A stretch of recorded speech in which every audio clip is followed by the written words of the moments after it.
નમસ્કાર વિદ્યાર્થી મિત્રો, હું મિહિર કોઠારી આપ સૌનું હાર્દિક સ્વાગત કરું છું.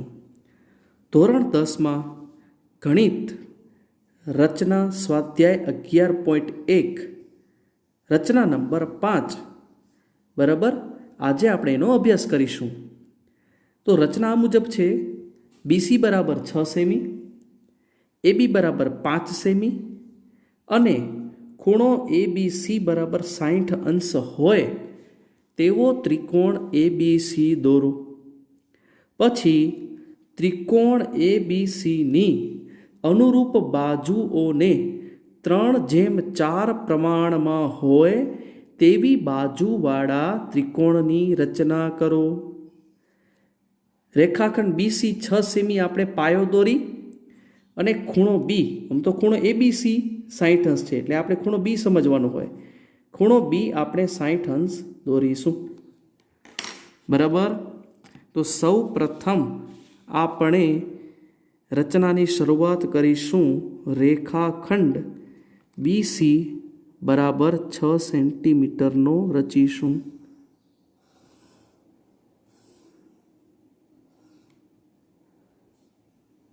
બરાબર.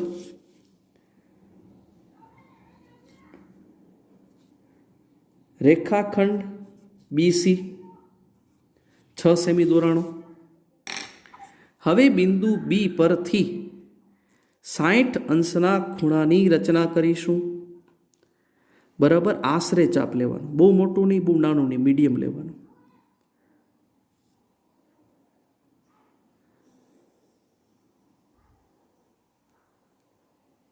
આવી રીતે એક ચાપ દોરવાનું અને આ ચાપ રેખાખંડ બીસીને જે બિંદુમાં છેદે તે બિંદુ પર પરિકરની અણી રાખી સામે ક્રોસ ચાપ દોરવાનું. બરાબર. હવે મિત્રો, આ જે ખૂણો દોરાય છે, આ જે ખૂણો રચાણો ને, આ ખૂણામાંથી પસાર થતું એક કિરણ દોરવાનું બિંદુ બીમાંથી.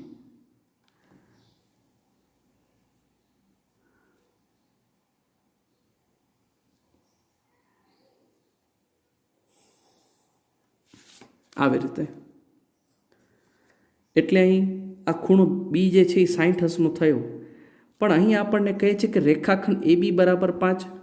તો અહીં આ કિરણ પર એક એવું બિંદુ એ જે બીથી 5 સેન્ટીમીટર અંતરે આવેલો હોય, બિંદુ બીથી 5 સેન્ટીમીટર આવેલું બિંદુ એ આપણે લઈશું.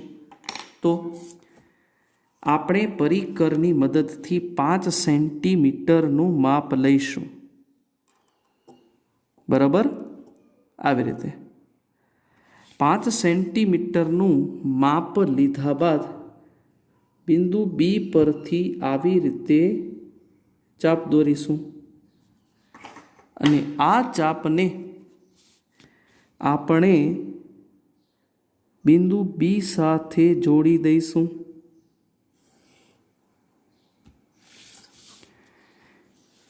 તમે જોઈ શકો છો અહીં આપણે આ બિંદુને એ નામ આપી દઈએ તો ત્રિકોણ એ બી સીની રચના થઈ, જેમાં ખૂણો એ બી સી જે માગ્યો છે જે 60 અંશનો થાય છે.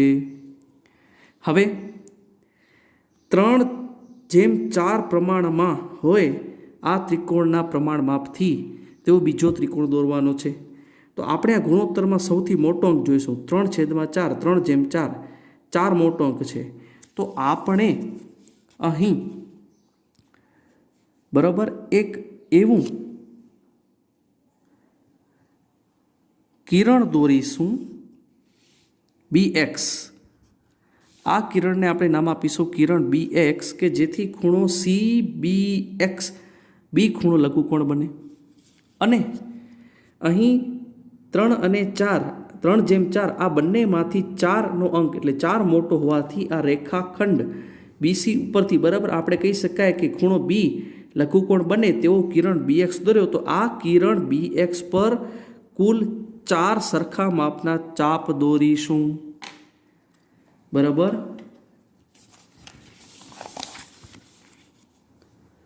બિલકુલ સરળ છે.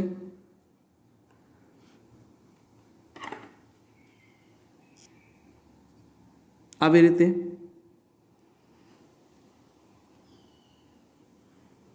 1 2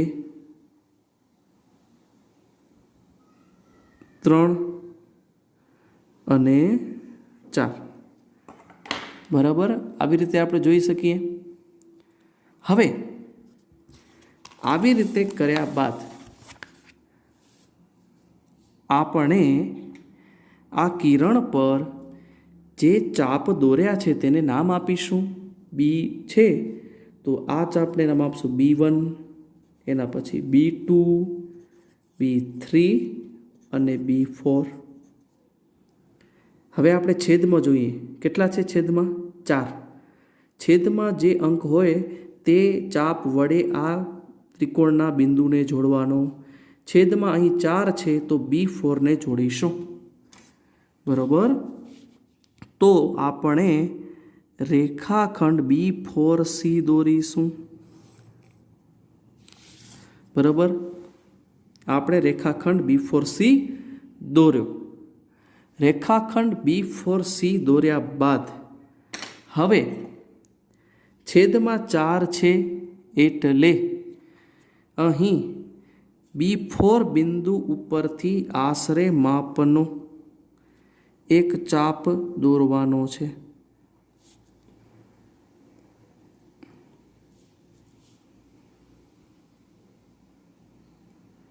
આવી રીતે, બરાબર। આ જે માપનો જે ચાપ દોર્યો આપણે B4 ઉપરથી, એને એ માપનો ચાપ હવે આપણે B3 ઉપરથી પણ દોરવાનો છે, બરાબર।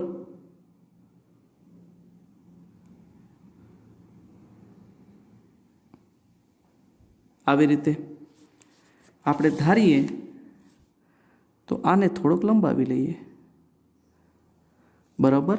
હવે આપણે શું કરીશું, આ જે માપ છે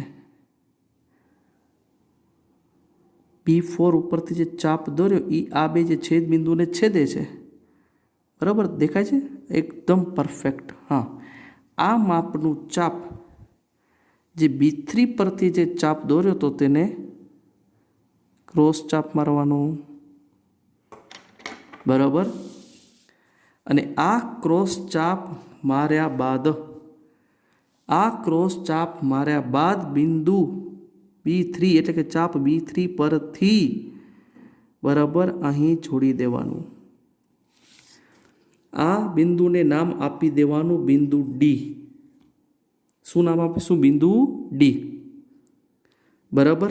હવે આગળ વધીએ તો એક આશરે માપનું ચાપ લઈ, બરાબર, અને બિંદુ C પરથી દોરીશું।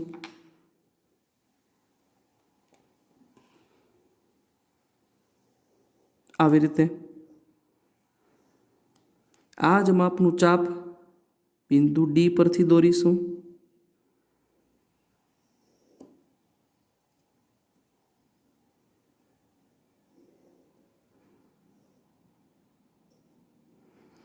બરાબર।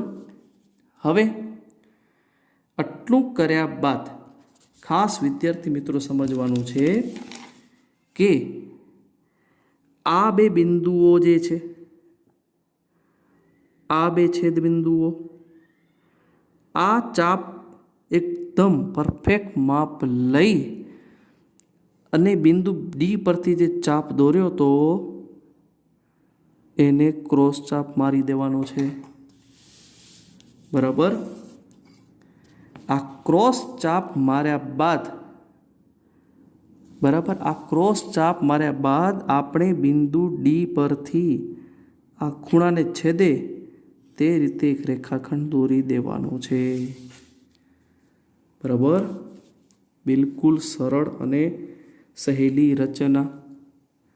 તો આ રીતે આપણી રચના આ થઈ, બરાબર। આપણે જોઈ શકીએ છીએ કે આ રચનાની અંદર, બરાબર, આ જે ઉપર એ બિંદુ હતું, હવે આપણે જે આ નવું બિંદુ જે મળ્યું, બરાબર, આ શરૂઆતનું જે હતું A, B અને C જે ત્રિકોણ હતો, બરાબર. હવે આ જે નવો ત્રિકોણ રચાણો તો આ જે બિંદુ આપણે મળ્યું આપણે એને કોઈ પણ નામ આપી દઈએ. માની લો કે હું એને નામ આપું છું ઈ નામ આપું છું. બરાબર. તો આ જે ઈ બિંદુ છે તો ત્રિકોણ એ બી સી કરતાં ત્રિકોણ ઈ બી સી 3/4 બરાબર 3/4 ગણા માપ ધરાવતો બરાબર ત્રિકોણ છે. મતલબ કે આપણે સમજી શકીએ કે અંશ છે અંશ એ છેદ કરતાં નાનો છે. એટલે મૂળ ત્રિકોણ જે આપણો છે એ બી સી એના કરતાં નવો ત્રિકોણ ઈ બી ડી કેવો છે? નાનો છે. સરળ છે, આપણે ખબર પડી જાય જોઈને કે અંશ નાનો છે તો મૂળ ત્રિકોણ કરતાં આ ત્રિકોણ ઈ બી ડી કેવો થાય? નાનો જ થાય. બરાબર. આ રીતે આપણે સમજી શકીશું. હવે આપણે લખીશું રચનાના મુદ્દા.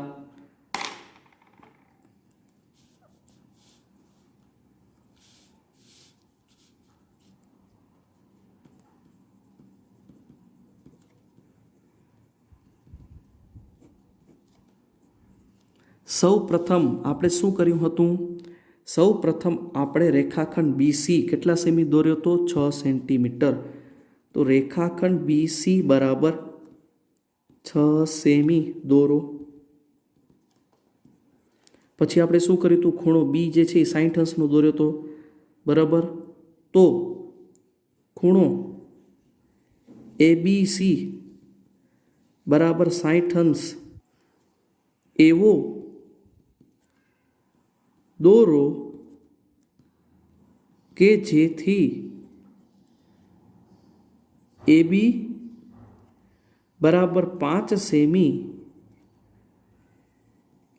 અને ત્રિકોણ ABCની રચના થાય. બરાબર. હવે આપણે કિરણ BX દોર્યું. કિરણ BX એવું દોરો કે જેથી ખૂણો CBX લઘુકોણ બને અને BX પર સમાન માપના ચાપ લઈ BB1 બરાબર B1 B2 બરાબર B2 B3 બરાબર B3 B4 દોરો. બરાબર. પછી આપણે શું કર્યું હતું? તો રેખાખંડ B4C દોરો. રેખાખંડ B4C ને સમાંતર રેખાખંડ B4C આવ્યો. બરાબર દોર્યો તો એને સમાંતર કયો દોર્યો? B4C ને સમાંતર B3D. B4C રેખાખંડને સમાંતર રેખાખંડ B3D. રેખાખંડ B3D દોરો. બરાબર. અને રેખાખંડ AC ને સમાંતર રેખાખંડ ED દોરો.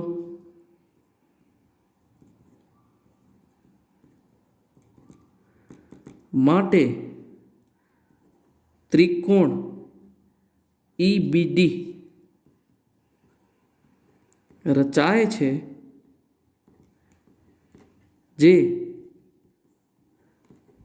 માગેલ ત્રિકોણ છે. બરાબર વિદ્યાર્થી મિત્રો, ખૂબ જ સરળ રચના છે. રેખાખંડ BC આપણે બરાબર 6 સેમી દોર્યો. ત્યારબાદ ખૂણો B 60 અંશ થયો. તેવી રીતે આપણે આ કિરણની રચના કરી અને તેના પર 5 સેન્ટીમીટર ચાપ મારી અને કિરણ પર ઉપર આપણે એ બિંદુ લીધું એટલે રેખાખંડ AB 5 સેમી થયું. આ ખૂણા સાથે રેખાખંડ AC ને જોડી દેતા ત્રિકોણ ABCની રચના થઈ. ત્યારબાદ કિરણ BX પર કુલ 4 કાપા લીધા, છેદમાં 4 હતા એટલે, અને B4 સાથે આ C બિંદુને કનેક્ટ કરી રેખાખંડ B4C દોર્યો. B4C ને સમાંતર રેખાખંડ B3D દોર્યો, કારણ કે અંશમાં 3 બિંદુ છે. બરાબર. તો તમને સમજાયું હશે. Take care.